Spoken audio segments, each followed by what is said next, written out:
Natural cave. മറ്റുള്ള ഗുഹകൾ നമുക്ക് വയനാടൊക്കെ നമുക്കറിയാം, ഇറക്കി ഗുഹയൊക്കെ വലുതാണ്. പക്ഷേ വലുതാണെങ്കിലും അതിൻ്റെ അകത്ത് മനുഷ്യൻ്റെ കരസ്പർശമുണ്ട്. പക്ഷേ ഇതിൻ്റെ അകത്ത് അതില്ല എന്നുള്ളതിനെ വ്യത്യാസപ്പെടുന്നത് നാച്ചുറലാണ്. 12 മീറ്റർ അതിൻ്റെ അകത്തേക്ക് പോകാം. നേരത്തെ എൻ്റെ കുട്ടിക്കാലത്ത്, സ്കൂൾ കാലത്ത് നമ്മൾ പോയിട്ട് പുറത്തേക്ക് പോകുന്നു. ആ മരത്തിൻ്റെ അടുത്ത് പുറത്തേക്ക് പോകാനുള്ള എക്സിറ്റ് ഉണ്ടായിരുന്നു. അത് ബ്ലോക്കായി പോയി. അത് പോയതെന്ന് വെച്ച് കഴിഞ്ഞാൽ നമ്മൾ വലിയ മഴക്കാറുണ്ടായിരുന്നു കഴിഞ്ഞ പ്രാവശ്യം സുനാമിയുടെ ഒക്കെ സമയത്ത്. അപ്പോൾ കുറേ കല്ലും മണ്ണും വന്ന് ബ്ലോക്കായി. അവിടെ അതിൻ്റെ അകത്തോടെ ഒഴുകി വെള്ളം. അപ്പോൾ അത് ബ്ലോക്കായിട്ട് നമ്മൾ അങ്ങോട്ട് പോകുന്നില്ല. ഇപ്പോൾ നമ്മൾ പോകുന്ന ഈ 12 മീറ്റർ, സ്ട്രൈറ്റായ 12 മീറ്റർ മാത്രം പോകുന്നു. ഫോട്ടോ അനുവദനീയമാണ്, വീഡിയോ അനുവദനീയമാണ്. മൊബൈലിൽ എടുക്കുന്നതിന് കുഴപ്പമില്ല. ശ്വാസതടസ്സമുള്ള ആൾക്കാർ കയറാൻ ശ്രമിക്കരുത്.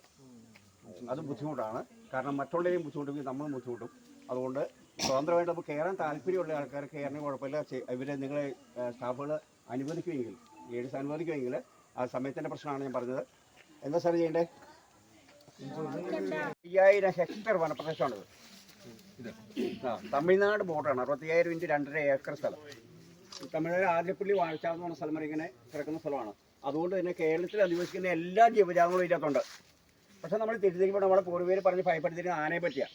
ഒറ്റയാനെ ഉപദ്രവിക്കും, ഒറ്റക്കൊമ്പനെ ഉപദ്രവിക്കുന്ന കേട്ട് ശീലിച്ചിരിക്കുന്ന ആൾ ധരിപ്പിച്ചിരിക്കുന്നത് അങ്ങനെയാണ്.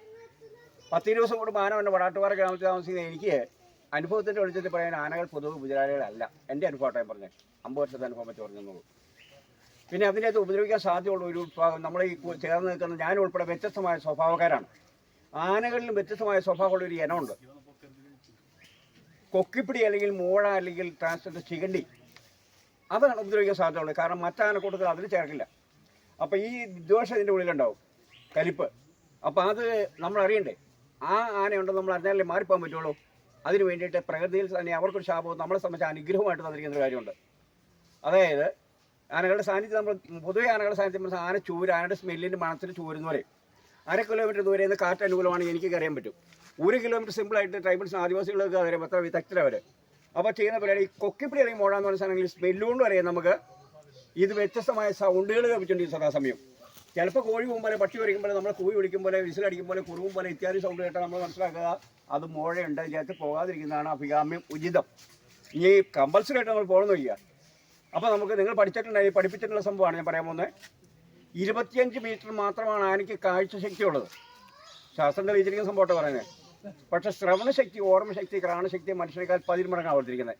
അതുകൊണ്ട് ഞങ്ങൾ രക്ഷപ്പെട്ടു. 2 പ്രാവശ്യം കാറ്റ് പ്രതികൂലമായിരുന്നു. ഞങ്ങളപ്പോൾ നിങ്ങൾ ഫോട്ടോ എടുത്ത് നിന്നിട്ട് അപ്പോഴാണ് നമ്മൾ ആനയുടെ സാന്നിധ്യം മനസ്സിലാക്കി നമ്മളൊരു കാര്യം ചെയ്തു. നമ്മളിവിടെ വന്നിട്ട് ചെറിയ സൗണ്ട് വലിയ സൗണ്ടായി കേൾക്കുന്നു പറഞ്ഞല്ലോ. അത് ചെറിയ സൗണ്ട് വലിയ സൗണ്ടായി കേൾക്കുന്നത് കൊണ്ടാണ് ഞങ്ങൾ രക്ഷപ്പെട്ടത്. അവർ സാധാരണ ആദിവാസികൾ ചെയ്യുന്നത് ഇതുപോലുള്ള മരങ്ങളിൽ ട്രൈബൽസ് ചെയ്യുന്നത് അവർ നമ്മുടെ കൈക്കോടാലി, വെട്ടുകത്തി, തെള്ളി ഇതിനൊക്കെ കേൾക്കുന്നവർക്കാണല്ലോ. അതുകൊണ്ട് ഇതുപോലുള്ള മരങ്ങൾ ഇടിക്കും. അപ്രത്യക്ഷമായിട്ട് ഇടിച്ച് ഈ സൗണ്ട് കേട്ടുമ്പോൾ അവർ ഭയപ്പെടും. അങ്ങനെ അവർ ഓടിച്ചുവിടാറുണ്ട്. ഞങ്ങൾ ഈ 15 വർഷത്തിൽ 2 പ്രാവശ്യം ഓടിച്ചുവിട്ടത് അങ്ങനെയാണ്.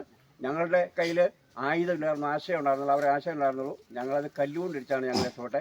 ജസ്റ്റ് ഒന്ന് കാണിച്ചു തരാനും കൂടിയാണ് നടത്തിയത്. ഓക്കെ, ഇതുപോലെ സമയങ്ങൾ വേറെ സമയം നമ്മൾ സ്പെൻഡ് ചെയ്യുന്നത് കഥ പറയുമ്പോൾ അങ്ങേറ്റം മാത്രമേ ഉള്ളൂ കേട്ടോ. ഇപ്പോൾ ഇത് എത്ര സമയത്തൊന്നും എനിക്കറിയാം. നോക്കാം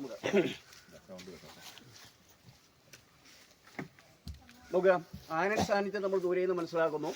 മനസ്സിലാക്കിയിട്ട് വന്നിട്ട് ഇതുപോലുള്ള മരങ്ങളിൽ ഈ സൗണ്ട് അപ്രത്യക്ഷമായ സൗണ്ട് ആയതുകൊണ്ട് അവരെ ഭയപ്പെടുന്നു. വല്ലാതെ നമ്മൾ ആന ഓടുന്നുള്ളത് 100% ശരിയാണ്. രക്ഷപ്പെട്ടാൽ ഞങ്ങൾ 2 പ്രാവശ്യം. പക്ഷേ നമ്മൾ ഒരു കാര്യം മനസ്സിലാക്കണം, ആനയാണ് ഓടിയത്. അവർ നമ്മളെ ശക്തരാണ്, രാജബുദ്ധിയാണ്. അവർ തിരിച്ചു വരാൻ സാധ്യതയുണ്ട്. കാരണം അവരുടെ കാട്ടിൽ നിന്ന്, അവരുടെ വീട്ടിൽ നിന്ന് അവർ ഓടിയത്. അപ്പം ഞങ്ങൾ ഓടേണ്ട കാര്യമില്ലായിരുന്നു. അവർക്കും തിരിച്ചു വരാൻ സാധ്യതയുണ്ട് ആലോചിച്ചിട്ട്. അപ്പോൾ നമ്മൾ ചലഞ്ച് ചെയ്ത് നിൽക്കരുത്, വെല്ലുവിളിച്ച് നിൽക്കേണ്ട കാര്യമില്ല. 50 ശതമാനം സമയം തരുമ്പോൾ നമ്മൾ എസ്കേപ്പ് ആകാന്നുള്ള മനുഷ്യൻ്റെ വിവരവും വിവേകവുമാണ്. ഓക്കെ,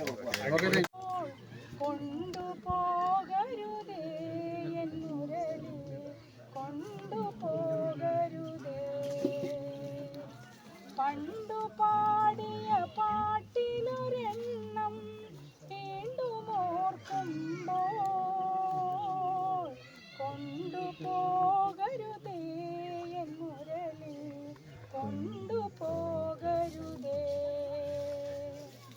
പാടി പാടി ചുണ്ടുകൾ നോവും പാതിരാപ്പൂങ്കുയിലുകൾ പോലെ, പാടി പാടി ചുണ്ടുകൾ നോവും പാതിരാപ്പൂങ്കുയിലുകൾ പോലെ,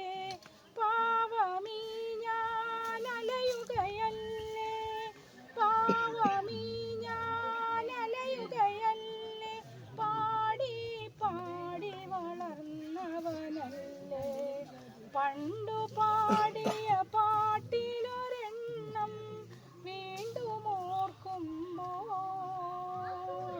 കൊണ്ടുപോകരുതേ എൻ മുരളി കൊണ്ടുപോകരുതേ. എങ്ങനെയാണ് നമ്മൾ അതിന്റെ സാന്നിധ്യം മനസ്സിലാക്കുന്നത്, എങ്ങനെയാണ് അവരെ മാറ്റിവിടുന്നത് ഇതൊന്ന് പറയാൻ പോവാണ്. പെയ്യാണ്